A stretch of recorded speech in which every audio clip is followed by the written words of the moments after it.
நமஸ்காரம். இந்த புத்தகத்தை படித்தீர்களே, ஞானம் வந்ததா? அது ராமாயணமோ பாரதமோ கீதையோ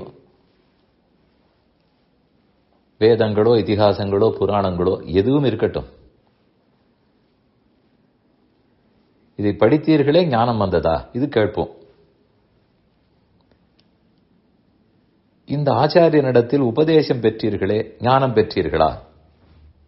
இதுவும் கேட்போம்.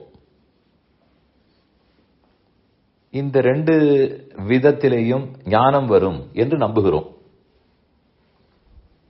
அதேபோல் இன்னும் ஒரு இரண்டு உள்ளன. ஒன்று, கோவிலுக்கு போய்விட்டு வந்தீர்களே, ஞானம் வந்ததா? உண்மையாக கேட்க வேண்டும்.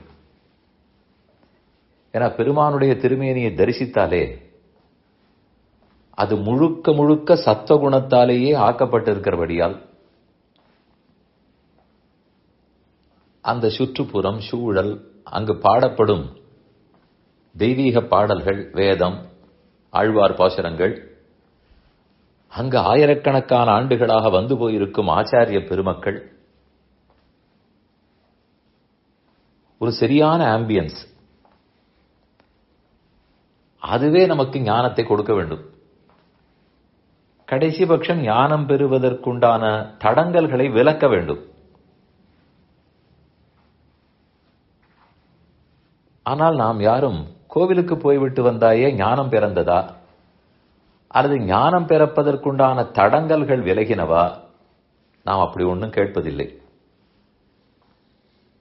நாம் என்ன, அது தெரியாததுனால கேட்கவில்லையா, நம்பவில்லையா, தெரியவில்லை. அல்லது இப்போதைக்கு கோயில்களில் அதற்குண்டான சூழ்நிலையே இல்லையா?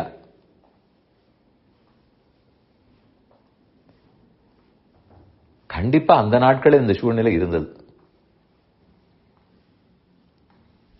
அவ்வளவு ஏன், கோயில்களில் அமர்ந்துதான் காலக்ஷேபங்கள், உபதேசங்கள், இதெல்லாமே ஆச்சாரியர்கள் செய்தனர். அதற்கெல்லாம் இப்போது ஒன்றும் வசதி வாய்ப்பே இல்லை, மிகவும் குறைந்து போய்விட்டது. தனியிடங்களிலேயே நடப்பதில்லையே. ஆக ஞானத்தையும் பக்தியும் கொடுப்பதற்கு ஓரிடம் கோவில். ஆனால் நாம் என்னமோ இன்னும் அதை கேள்வியாக கேட்பதில்லை. கண்டிப்பா அது வரும். ஓரளவுக்கு பக்தி பெருகிச்சான்னு கேட்கிறோம். ஞானம் வளர்ந்ததான்னு கேட்காவிட்டாலும், கோயிலுக்கு போய்விட்டு வந்தாயே பக்தி வளர்ந்ததா, இது கேட்கிறோம். நாம் ஏதோ ஞானம் இல்லாமலே பக்தி பிறந்து விடும்னு நம்புகிறோமோ என்னவோ.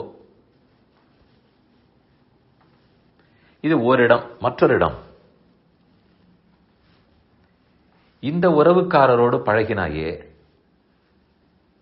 அந்த நண்பரோடு பேசினாயே, அவர்கள் நம்மளை வைத்திருக்கலாம், வாழ்த்தி இருக்கலாம். யாரோ ஒருத்தர் ஏசுகிறார்னு வைத்துக் கொள்வோம். நாம் உடனே அவர் ஏசினாரே, உனக்கு ஞானம் பிறந்ததா என்று கேட்டு இருக்கிறோமா? அவர் இப்படி பேசுகிறாரே, உனக்கு கோபம் வந்ததா, வருத்தமாக இருந்ததா, எரிச்சல் பட்டாயா, இதுதான் கேட்கிறோம். அவர் இப்படி உன்னை கோபித்துக் கொண்டாரே, அதனால் உனக்கு ஞானம் பிறந்ததா, அதைத்தான் சொல்ல வந்தேன். பலரோடு பழகும் போது அவர்கள் நம்மை எப்படி நடத்துகிறார்களோ, அந்த சிச்சுவேஷன், அவைகளை கொண்டும் பகவான் நமக்கு ஞானத்தை ஊட்ட பார்ப்பார். யார் யார் எப்படி நடந்து கொள்ளுகிறார்கள், அதுகொண்டு ஞானம் வரும். இந்த சம்சாரத்தை பற்றின ஞானம். யாரெல்லாம் ஆத்ம பந்துக்கள் இல்லையோ, எதற்கோ உறவாக தொடர்கிறார்களோ, அவர்களை பற்றின ஞானம், இதெல்லாம் வருமே. இந்த சம்சாரத்தை பற்றின ஞானம் ஏற்பட்டால் தான் இதிலிருந்து விலக ஆசை வரும். பெருமானை பற்றின ஞானம் மேலும் மேலும் ஏற்பட்டால் அவரை நெருங்க ஆசை பிறக்கும். ஞானம்தான். ஆனால் பிறப்பு இறப்பிலே சுழன்று கொண்டிருக்கும் சம்சாரம், இதை பற்றின உண்மை அறிவு ஏற்பட்டால் மெதுமெதுவே விலகத் தோன்றும். அதெல்லாத்துக்கும் பெருமாள் நமக்கு பல சந்தர்ப்பங்களை, சூழ்நிலைகளை ஏற்படுத்துகிறார். அவர் ஏற்படுத்துகிறாரோ இல்லையோ, இது சம்சாரத்தின் நிலை, இதுதான் தானே ஏற்படும். ஆனால் அதை கண்டு கோவித்தலோ வருத்தப்படுதலோ லாபம் இல்லை. நம்மிடத்தில் யார் யார் எப்படி நடந்து கொள்ளுகிறார்களோ அதிலிருந்து ஞானத்தை சம்பாதிவிட்டு அவர்கள் நடந்து கொண்டதை மறந்துவிட வேண்டும். நடந்து கொண்டதையே நினைவில் கொண்டிருந்தால் நம்முடைய புத்தி, மனம் தாங்காது. தேவையில்லாத அழுக்குத்தான் மிஞ்சும். ஆனால் ஞானத்தை சம்பாதித்துக் கொண்டு நடந்த நிகழ்ச்சியை மறந்துவிட வேண்டும். இது நடக்கிறதான்னு கேட்டால் இப்படி ஒன்றும் நாம் யாரையும் கேட்பதும் இல்லை, நடப்பதாகவும் தெரிவதில்லை. மிஞ்சி போனால் ஒருத்தர் பேசியதை கொண்டு கோபப்படுவோம், வருத்தப்படுவோம், எரிச்சல் படுவோம்.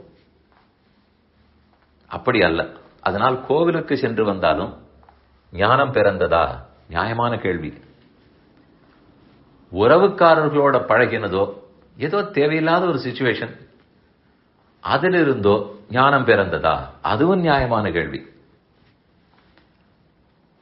ஆனால் இந்த ரெண்டிலிருந்தும் நமக்கு ஞானம் வருகிறதுன்னு சட்டென்று நமக்கு பழக்கத்தில் இல்லை. ஆனால் அது வர வேண்டும்.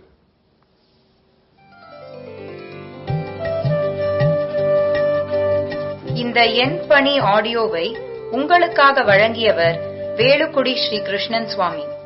இந்த ஆடியோவை தினமும் உங்கள் மொபைலில் பெற கிஞ்சித் என் பணி KINCHITENPANI என்ற ஆப்பை கூகுள் பிளே ஸ்டோரிலோ அல்லது ஆப்பிள் ஐஸ்டோரிலோ டவுன்லோட் செய்து கொள்ளவும். தினம்தோறும் இது போன்ற உபன்யாசங்களை கேட்டு மகிழவும்.